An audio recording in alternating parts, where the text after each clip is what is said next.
이처럼 IM 선교회 소속 교육시설에 집단 감염이 잇따라 확인되면서 오늘 발표된 국내 코로나19 신규 확진자는 열흘 만에 다시 500명대로 늘었습니다.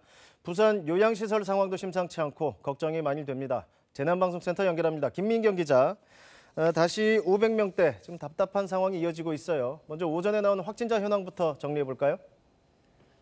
네, 오늘 발표된 신규 확진자는 559명으로 집계됐습니다. 어제보다 200여 명 더 늘었는데요. 국내 발생 확진자 516명, 해외 유입은 43명입니다. 사망자는 7명이 더 늘었습니다.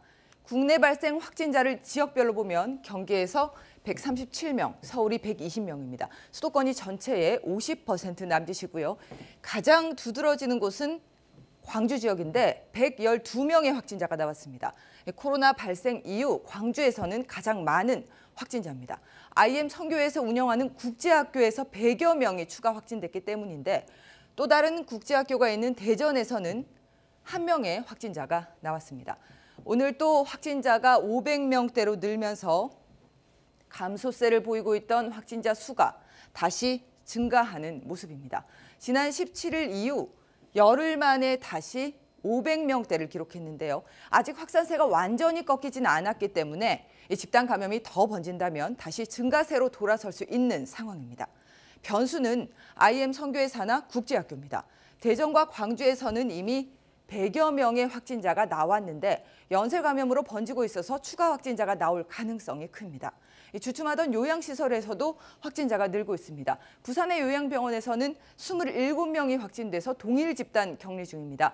격리된 요양병원 내부에서 또 다른 피해가 이어지지 않도록 방역당국의 철저한 지원과 관리도 필요합니다. 그나마 요즘에는 감소세가 계속됐지 않습니까? 그런데 지금 상황 김 기자 말대로 다시 증가세로 돌아설까 봐 걱정이에요. 네, 그렇습니다. 화면에서 이 붉은색으로 표시한 건 확진 뒤 격리 중인 사람의 수인데요. 한때 2만여 명에 육박했지만 어제부터는 40여일 만에 처음 10,000명 아래로 내려왔습니다. 또 전파 정도를 가늠할 수 있는 감염 재생산 지수 역시 최근 3주간 내내 1 미만에 머물렀습니다. 지역별로 나눠서 보아도 수도권이 0.81, 충청이 0.66, 호남이 0.9 등으로 지역에서도 확산세가 잦아들기 시작한 시점입니다.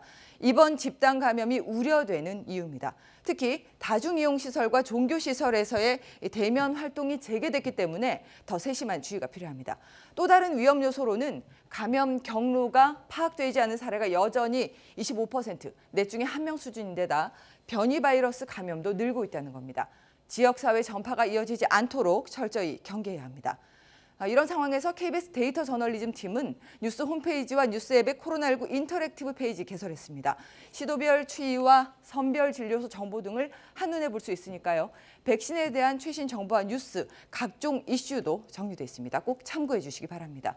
지금까지 재난방송센터에서 KBS 뉴스 김민경입니다.